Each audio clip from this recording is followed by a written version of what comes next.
Chris Hardwick, who will be in What's Caroline. up, buddy? How are you? How you doing, man? Good. New York You City just got this here, right? weekend. I did. Okay, cool.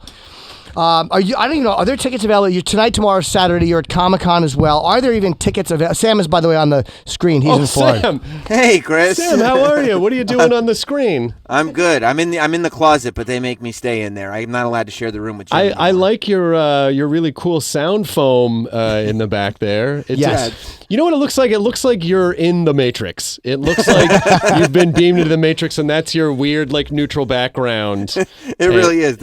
I'm just in a nondescript kind of, center. Yeah, you need to put your sun blades on your face and some sort of cool jacket, and then just start doing high kicks. For Jim, just for Jim. I would like to see it. Is this streaming anywhere? You in the booth, or is this just for us? It'll be on. When we make the video, it'll be. Good. Yeah, so there are tickets for Caroline's Thursday through Saturday. Tonight, tomorrow, Saturday, and you're hosting this Walking Dead thing. Yes, sir. At the theater, the Hulu Theater at Madison Square Garden. Now it's the Hulu Theater, yeah. And was it someplace smaller first? And they moved it there. It was it's been at that space. I think it just used to be called it had a Madison Square Garden name. Now it's the Hulu Theater. Now it's the Hulu Theater. I thought you meant they moved the event. They actually changed the name of the event. No. They changed the name of the venue, but it's the same venue that it's been for the last several years. Now, how many years has what's his name? The British lead, Andy Lincoln. Andrew Lincoln. Yeah. How long has he been out of Walking? This is the first full season without him. Yeah, he left halfway through last season, and this is the first full season without him. But they're doing a movie, so they're doing like a Walking Dead theatrical movie that's coming out the Universal. And Norman Reedus is kind of the. Is the kind of like the leader now? Like I guess so. I suppose that. I mean, it is still an ensemble cast, but I guess if you wanted to, I mean that seems like a fair. Is Carol still in the fucking Carol woods? is still there. No, Carol. She bugs me. Carol, no, she's the best. She was on a boat. Now she's back around. She's always in some weird place by herself. It's like, what are you doing? I stopped watching a couple years ago, but it's like, what are you doing? Go hang out with the rest of the group. She was somewhere else. Yeah, no. No, she's a loner. I guess so. Yeah. Have you ever been at a point, as long as the show's been on, where you go, I think I'm starting to lose interest a little bit here in this show, but that's bad for business. Let me get myself reacquainted with it. Well, I just have such a different relationship to the show than anyone else because I guess it's true, yeah. For me, that show, I've been with that show for 9 years, and that show's been on for 10. And so I am so close to it. It's like my family. So I can honestly say, and I've said this to people before, and they've been like, "You're full of shit," right? I've never fallen off the train on that show. I feel so close to it, and there are always things about it that I love. So I don't know. People might say, "Oh, you're full of shit." No, that's fine. Yeah, but it is like a part of my. Yeah. I don't know. It's probably different because you know all them, and like you're going week by week, knowing you're going to talk. You're looking at it probably differently than the casual fan. You're going to be interviewing the people who are. It's a different relationship to it. You're right. Yeah. So it's not. And also, that my kind of. My take on things is I'm like, especially with At Midnight or the podcast or whatever, I really am not like I'm not someone who like shits on stuff. Like it's just not my, I don't know. I feel like there's plenty of that in the world. If you watch me and you go, this guy doesn't shit on anything. Oh God, there's a lot of people who will to satisfy that itch for it. Do you know why At Midnight's off the air? Because I was on it a lot. God damn it, I enjoyed doing that show. Chris is one of the few guys that would have me back. Oh, you killed. Every time you're on that show, you killed. That show was so made for you. And I don't miss the schedule, but I miss the show. And I also miss, just as a comedy fan, just the discovery platform for comedians and the platform for comedians to be able to go on and be themselves without burning through their material and be able to go out and use the show to sell tickets on the road. And, I really miss that. There's not a lot of places on TV anymore for comedians. It was a weird creative thing. Every time, you'd have weird creative questions and like the places you were going and have to come. Your mind would have to work a certain way. It wasn't a typical comedy. It was really fun to do. No, you were great at it, and I'm so sorry we're not doing it anymore. But every once in a while I'll sort of poke around and go, we should do this show again. Come on. Yeah, I mean they must have loved having you on. It couldn't be that expensive a show to do. No, it was a really cheap show to do. I mean, comparatively. It was an inexpensive show to do for a daily show. And you were doing. How often do you tour? Like, are you on the road a lot doing stand up, or just when you happen to be somewhere? No, I'm on the road. It sort of cools off a little bit when Talking Dead comes back around because our show's live on Sundays, with the exception of this Sunday, the premiere we pre-taped. So I was able to come do Caroline's. But in general, I can't really fly back live on a Sunday because if I miss a flight or if a flight's canceled, then I'm kind of fucked. So I'm off a little bit. But yes, I'm going to probably do like 20 or 30 dates next year, and I have a few more dates the rest of this year. Yeah, it's nice to be able to go out on the road, but it just sucks when you're panicking about getting back for something. It's like you better off just staying in town. Yeah, how often? How many dates a year do you do? At least twice a month, sometimes 3. But again, it got to be so exhausting after a while. Yeah. I was like, I got to slow down a little bit. Doesn't it make you understand why comics that we loved when we were growing up, and then you don't see them as much later, go like, yeah, because they probably got comfortable and didn't want to be in a fucking airport anymore. Yeah.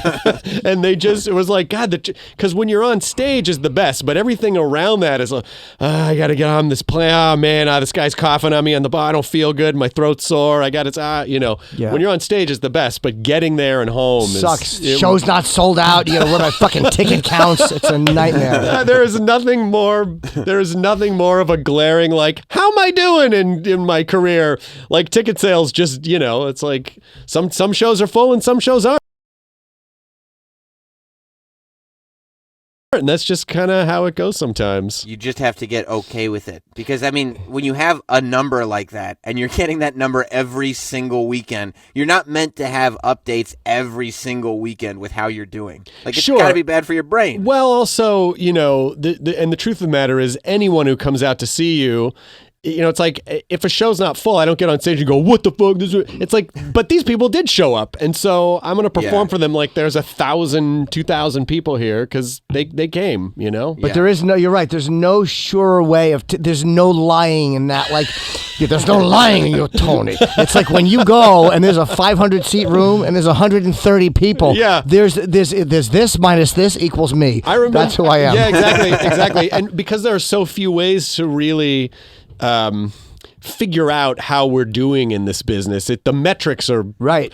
It's like, and that's why I think so many comedians, like so many performers, can get so weird about stuff, because it's not like working in a traditional industry where you get to this level and then you get a promotion, and then you get to this level and you get a raise, and then you get a watch, and then it's just like all the time we're going, am I okay? How am I doing? You'll never be a partner. No. Like in the firm. Like that's how the top of the law firm is. You're a partner. There's none of that here. The great and almost sad but comforting thing about it is that even guys who, if they sell 15,000 tickets in a city, are like, I didn't sell 20. That's right. Or this other person sold out an arena. So that mentality, you really have to figure out if it's just in your own head. It's comforting to you because you're like, oh, even those people are feeling it, but it's also this level of, no matter how big I get, this will never go away. Well, it also shows you that when you try to place your worth, your value in external things, a alarming percentage of the time they will let you down. And also, the external world is fluid. You don't have control over it, and so you just can't.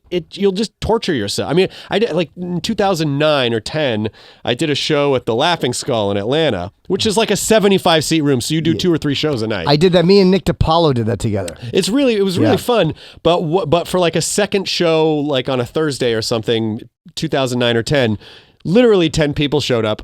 And my first reaction was, well, now this is a license to hate myself. Yep. And then I thought, you know what, though? How fucking fun is this? And so I just brought everyone from the audience up one at a time and made it like, gave them all their own talk show. And it was one of the most fun shows I'd ever done. But if I'd had a shitty attitude about it, it would have been miserable. Right, but you just got to adapt and have fun. See, the problem is I put every ounce of my self-respect on external things. There's nothing It's so internal. hard not to. Yeah. It's so hard not to. It's really difficult because, man, it feels good when something happens. Yeah. Like when you get it, whatever it is, you're like, fuck, I feel great. But also, if I feel like if from a young age we were able to find our self-worth internally and didn't need the external world, we probably wouldn't have become comedians. It's a great point. So Jim, you don't get a personal satisfaction going home and sitting alone nude in your apartment? No, I don't, Sam. I know that does sound appealing to most people. That's great to me. Yeah. Tugging my dick again, looking at something. You know what I want to ask you, Jim? I'm so sorry.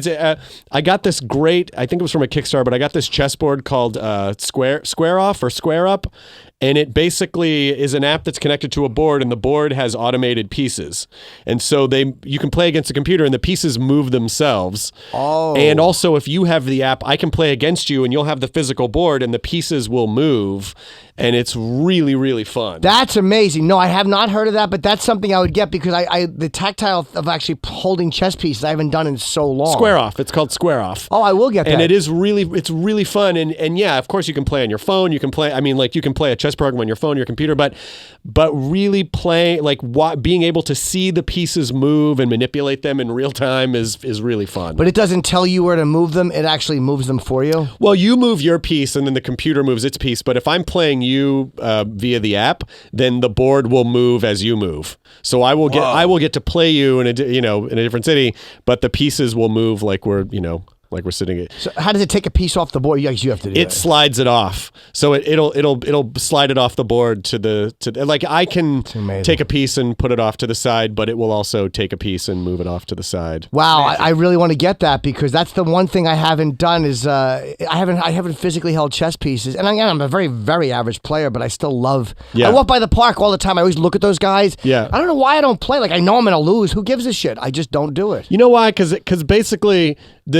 park chess is really interesting because of the heckling. There's a whole other psychological game that happens with park chess that's fascinating. Have you played it? No, but I've watched a lot of it, and it's so much fun. But I feel like if I sat down and I was thrust into it, I would be so stressed I would forget.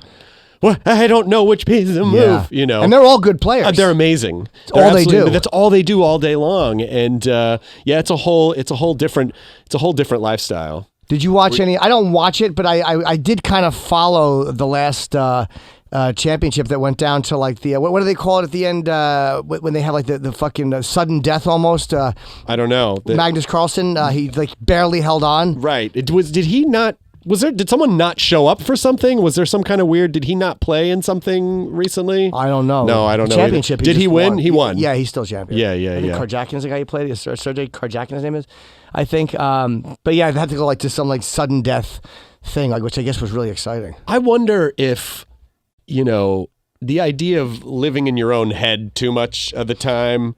I wonder, I would love to, if someone's ever done a psychological dive on do chess players kind of go off their rocker at a certain point in their lives because... Yeah, when they're 6.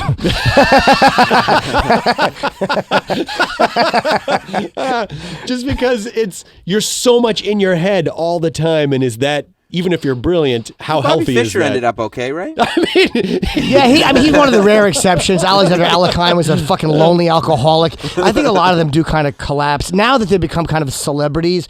Viswanathan is probably he's like a god in India, and Magnus Carlsen. These guys probably make a certain amount of endorsements and money. And Kasparov. Yeah. Oh, I met Kasparov. He's the first chess grandmaster I've ever actually met.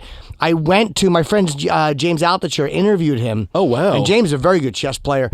And he said, I'm interviewing Kasparov if you want to come. So I went down just to get a brief photo and handshake. And one of the Wu-Tang Clan guys was there. Oh, wow. Because he was hoping to play him after. But I don't RZA? think... no, the other guy with the G. Jizza, is that his name? The Jizza? Yeah, he was there. Did you talk to him at all? Very briefly. I just stood there. I haven't been that starstruck in probably 10 years.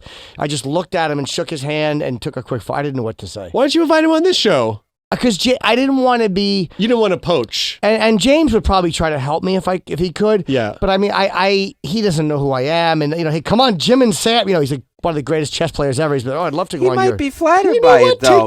Take a swing. The worst he's going to say is no. I just didn't want to be a dick because he was talking to James. It was James's thing. And, James has played him. Yeah. Lost, but still played him. Yeah. But Kasparov hates that. He hates playing average people. Well, I mean, I would imagine that every day of his life, if people recognize him, they're like, hey, we should play. And he's like, oh, sure, yeah, we should. You imagine if every interview you did, they wanted to sit down and do Walking Dead trivia? The sad thing is I would happily do it. You would enjoy it? Oh, yeah, totally. I have no problem with that at all. But for that guy, especially, I mean, it's kind of like how... I don't know, years ago, I moderated a panel in San Diego Comic-Con that Harrison Ford was on, and the first person that got up to ask a question was like, "Hi, Mr. Ford.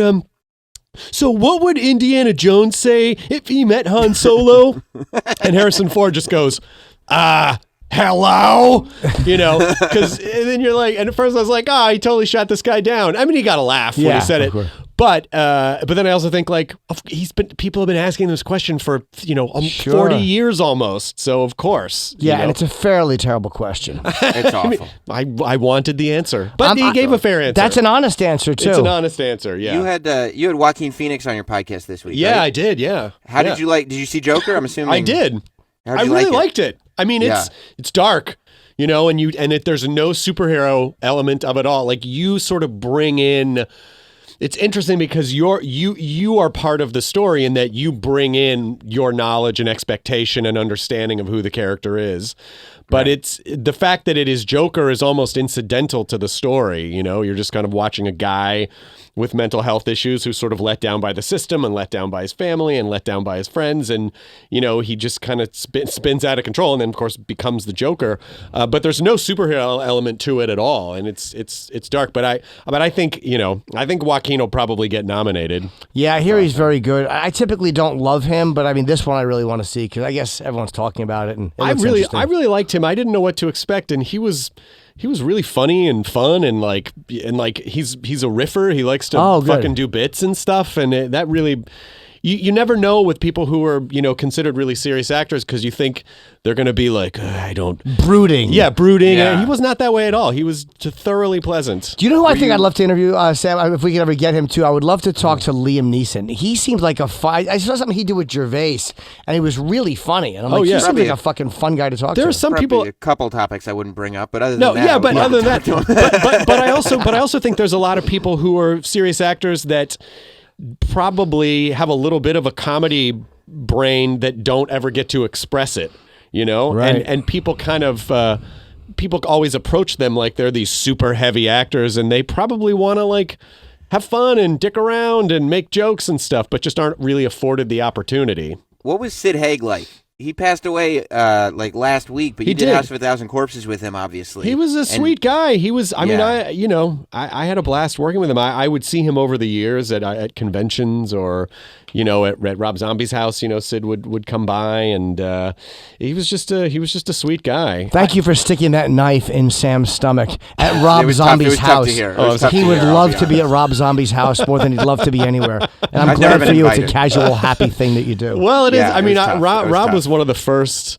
I mean, when I worked at MTV in the 1900s, I did correspondence at the 1995 Video Music Awards, hosted by Dennis Miller, just to date that.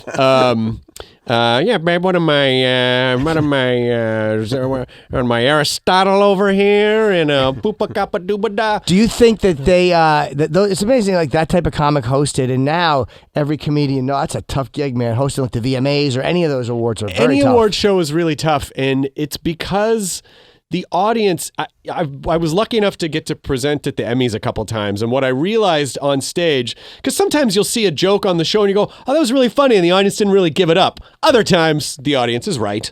Right. But what I realized from the stage was, the audience is changing constantly, because I just wrongfully assumed all the celebrities are there the whole time. But the truth is, a lot of them come and go. They go to get drinks. They sit down for their awards. They go out in the lobby. Oh, I didn't know that. And so there are seat fillers coming in.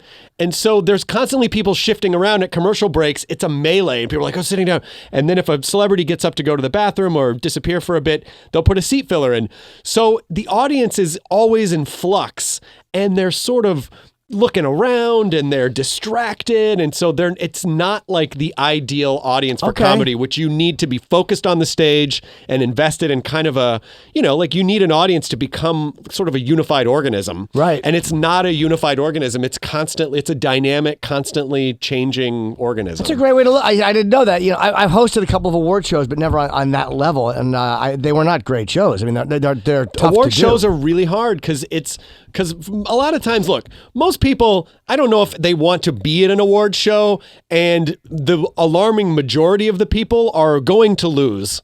So, it's just an odd dynamic. to do an award show. But I should relate to them then. They should find me their hero. Everyone that loses should be like, this guy gets it. Jim, you rudely interrupted Chris Hardwick's Rob Zombie origin story. Oh, the origin story. Sorry. Oh, no, that's okay. I was just going to say that I interviewed White Zombie, and I guess my expectation... The best zombie. Right? And I guess I Oh, I just got that joke. Yeah. God damn it. Don't let him loop you into I didn't support... I retroactively do not support that joke. All right, yeah, no, I understand. Wink, we get it. I thought you were talking about... Men of similar ilk. I thought you were talking about between Rob Zombie and the band White Zombie. Yeah, no, I was just going with Sam's philosophy. Yeah. Now he's throwing it on Sam. Sam's It's terrible. ugly It's racism. terrible. I don't like this show. But go on, Chris. But Rob, I guess I had expected that Rob was, he's this rock star, this metal guy. And it turned out super funny. Yep. It's like hardcore nerd horror comic fan. And we just hit it off right away, and it was great. We've been friends ever since. I like watching him perform. Like I don't love him the way I love other bands, but he's fun to watch live because he gives a shit about his live shows. Like you watch it like that, there's dancing and fire, and he's moving. Like he never mails it in, so it's fun to watch. He was a big fan of Alice Cooper, and that was Alice's stage show, and he was very inspired and. By that idea that the show is like a circus.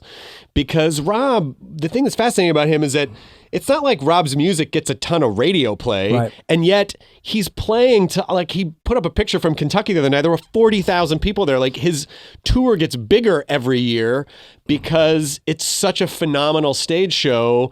And now new young fans are coming in and people are bringing their kids. He's been touring for that long. And it's so weird that you meet people now, though, that are like, they know him as a filmmaker. Right. You know what I mean? Like, that's wild to me. And when he first started doing that, people were like, oh, is this fucking rock guy going to make movies or whatever, And now it's like, yeah, he's a horror director and he's got his audience. And I don't know if you saw Three from Hell, but it was super fun. What happened with the Marilyn Manson tour? Did that fall apart halfway through? No, they're still doing it. Oh, they are still together. Yeah, they still do like the Twins of Evil. That's a great show. Yeah, it's really fun. I would go see that show. I think the last time they were on tour together, they got in some kind of thing, and it somebody going wrong or something. They ended up canceling a couple dates, but they worked everything out, and now they're back on tour again, and everything's been whatever great. It was, it all worked out. I love both of those guys live, so I like a show. You know what I mean? Because I was a Kiss fan. I like a little bit of a show. Well, that's what's great about that kind of like goth horror rock is that it is theatrical. And when you go, if you see a good band once, you go, oh, that's a great band. I don't know if I need to see them again because I get it. Yeah. But when you know that there's a theatricality and a real performance to the show, then it's every time you go, it's gonna be fun and surprising. And so I get why their tours just get bigger and bigger. It feels good when you feel like the person that you paid to see is putting work into the show. Yeah, that they give a shit just as much as you do. Yeah. But for a comedian, like guys like Kevin Hart can do it, like where there's fire and it's because it's just an arena. Right. But I mean, there's no show with a comedian. There will not be pyrotechnics at Caroline's this weekend. No. 212-757-4100. Chris is a really funny stand-up. A lot of times, though, people say that at Jim's shows, it's like having pyrotechnics the way he prowls the stage like a panther. I do that, and I do this thing where I toss the mic from left to right, and like half the time I'm not even looking. Like it is like a whole thing. I do put effort into it. Yeah. Sometimes I don't even look down and I catch the mic. It's quite a hot. show. It's hot stuff. That'd be funny. You need to start putting like an intermission in your show where like stilt walkers come out and all sorts of like mimes and fire eaters. Like what's the throw show? Frankenstein in there. Yeah. No. Who's this show used to do in Vegas? Oh God, I know him. My memory's just going. In fucking Vegas, they would do that show. He was the sword swallower. He does it in L.A. all the time. He threw himself in the fucking. Oh God, I don't know who you're talking about. It's a comedian. I don't know what you're talking about. No. He would do the big show in L.A. now. It's a very hot show. I bombed. A magician? No, he's a comedian, and he threw himself into the fucking fish tank at like MGM to get attention. Oh my God, I have no idea. I don't either. Can we look this up? Not Gabriel Iglesias. No, it's not him. Pull it up. God, I can't believe it. I just see a lot of sites about the shark reef. Bob Kelly took pictures of me eating a girl's pussy after one of these shows. It was in like 2003. How do you not remember his name? That's an odd. That's a strange. I bombed. It was at the Palms when I did it. The Palms. Jeff Beecham's Madhouse. Oh, I don't know. Beecher's Madhouse. I'm so sorry that I don't know that show. Beecher's Madhouse. That's a pretty big show. Yeah, Jeff I believe feature. you. I feel Feature. bad that I didn't know that. American producer, entrepreneur, master, mermaid-themed fish tank at the MGM Grand. Wow, that sounds like a really fun show. He had his shows were always sold out. Like, it's crazy. There'd be like, a dwarf and a guy's sword. So it was like a whole show. And does Bobby what happened to you after the show happen to everybody? Is that part of the show? What do you mean? Oh, that he was talking about the picture that you took after the show. The memory that you have from the show. Oh, where I'm going down on a vagina? No, that was good to me. I did a really good job. Can I ask you a question about Sure. that? Can I ask you a question about that type of show, though? Do you Sure. feel like when we were coming up in comedy that anything that was remotely theatrical or just not like telling jokes on stage was sort of frowned upon? Like, oh, what do you got a prop bag there? And now I feel like there's more room for, all different types of stuff on stage. Well, this was such a variety show. Like, I think comics frowned on any comedian doing stuff like that. This was more like the sword swallower wasn't a comedian. It was just a sword swallower, or the dancers, or whatever. They were just dancers. It was more like a Vegas variety show. Right. So it didn't feel like a comedy show. Not when I was on, it didn't. Right. It felt like a guy talking to the disinterest of audience. I'll never forget Ice-T just staring there with Coco, fucking trying to have fun and just watching me fucking bomb my dick off. Well, bomb. comedy, like certain types of comedy, you must have done colleges, right? You must have done colleges in your life. I did. Boy, Rutgers Camden, not kind to Jim Norton. Well, They didn't like you either, huh? I remember like years ago when I do colleges and you'd show up and they go, okay, well, there's a study hall, so we're just going to set the mic up over in the corner and there's a PA. And there is this idea that like comedy just works everywhere. And it's like, God, it does need some conditions to help set the table for it to work. Yeah. The first time I met Patrice, it was a college. It was me as the opener, Patrice as the feature, and this guy Dom Fig as the headliner. I bombed horribly. Dom Fig, he bombed even just as badly as I did, and Patrice bombed slightly less. And this cocky piece of shit thought he killed. I drove him back to the city because the guy Jamie asked me to drive him back, and he really was just critical of me and Dom because he thought he had a great set. That's how I knew what a delusional idiot he was. Hated him the first time I met him. We bombed in the middle of an afternoon in a college. I remember, I think maybe one of the years I did Just for Laughs in Montreal. I think I did a show that was, there might have been more French speakers in the audience. And so every comedian who was real talky struggled that show. Right. And then the last act was like, oh my God, I think he like juggled ping pong balls in his mouth or something, and he destroyed. And all the talky comedians were like, God damn it. That brings out hatred in comics. That brings out hatred in comedians. Well, that guy didn't do anything wrong. He killed. Like, from his point of view, he did the right stuff and we were all wrong. Sure, absolutely. But we all know, like in a room all sitting together, the guy with the ping pong balls would put his balls quietly in his pocket, humiliated. He knows he's a fucking pile of shit. Want more Jim and Sam? Catch up with full episodes and interviews from celebrity guests anytime on demand using the SiriusXM app.